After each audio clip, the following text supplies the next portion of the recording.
perhaps Hikaru was pushing just a little bit, and now he has to push all out.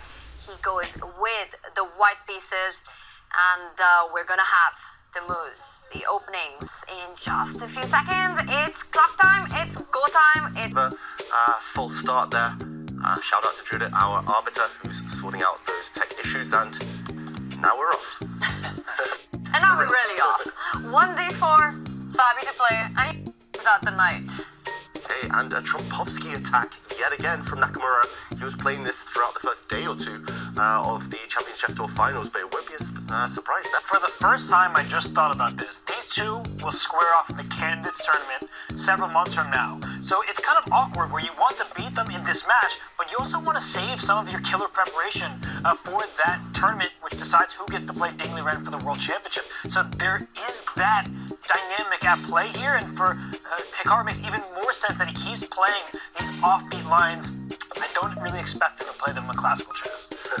Yeah, I think we'd all be shocked if Hikaru started experimenting with the Trumpovsky in an event like the Candidates. Fabiano, meanwhile, has sacrificed a pawn. Black's structure has been slightly compromised as well after that trade bishop for knight. We saw this position yesterday with Nakamura playing this slow move a3. How much homework has Fabiano done in the evenings after the games? Has he prepared this position? He pushes his pawn just one square. I think we saw pawn to e5 as well earlier in the event, and some quick moves as Nakamura, he had this against Vachier Le Grave, if I remember correctly. He gives back the pawn, but now he will land a check with his bishop. Or no, this time with the queen, so a new move for the event, forcing the black knight back.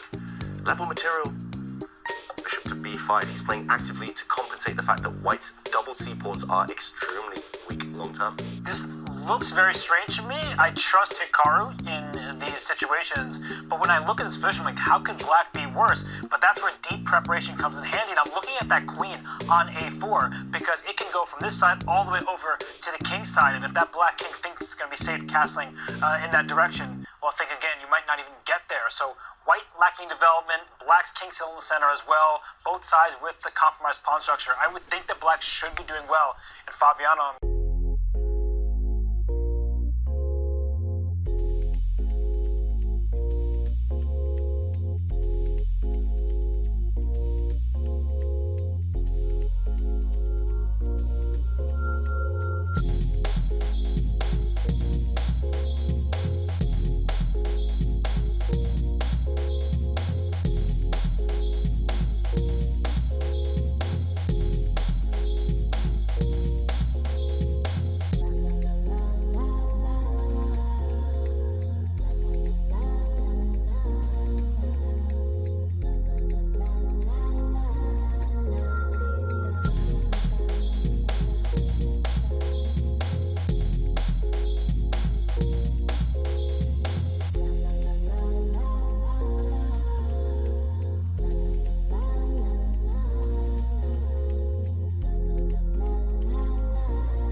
to make this draw if he finds every single best move, which he seems capable of. And it was confirmed that the time was added. Hikaru Nakamura with those extra 2 minutes, and they continue to play. So the queen comes back to h3, and David, what's going on? Queen to h3, he's allowing some checks. This is a bit odd. It feels really strange, this setup for white, but I think the idea is to push the king up on the h-file. The white king going up to h5, h6. He's just trying to guard against checks from behind, but why break the formation? Fabiano doesn't need to do anything special. King to g7, a nice solid move there.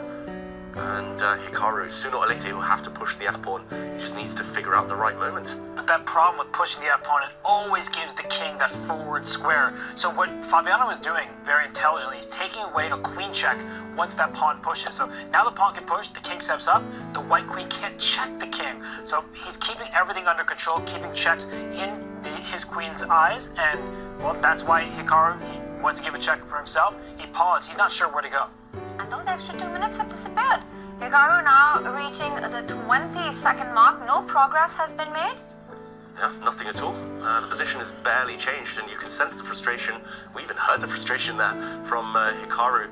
Simply no way to break what is pretty much a fortress now for black. And queen back to h3. The black king can come back where it came from. You can give some checks.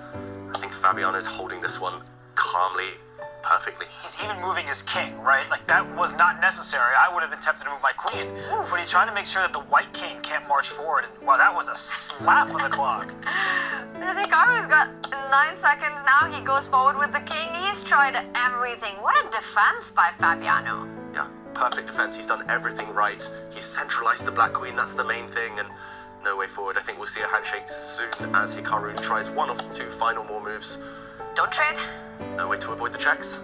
No way safe to haven. run. Yeah, nowhere to hide anymore. And Hikaru with a shake of his head, reflecting the position on the board. Fabiano with a fantastic save. And he really kept his cool despite the whole fiasco of the rejection of the claim. Yeah, just great nerves there from Fabi, not flinched. Yeah, he's just, and now we see the handshake. He's just defended superbly. Superb defense, which means 3 Armageddons, one more time, as this one also goes down to the wire. Hikaru tried to push it till the very end, but Fabi on top of his game, keeping it together. Really, the key of the whole endgame was an active queen in the center for Fabi, delivering the needed checks. And for Hikaru, we see he's upset as the players are there writing their times down. He did play a pretty complete game. He was never winning. So for Hikaru, maybe he should feel a little bit better about that game.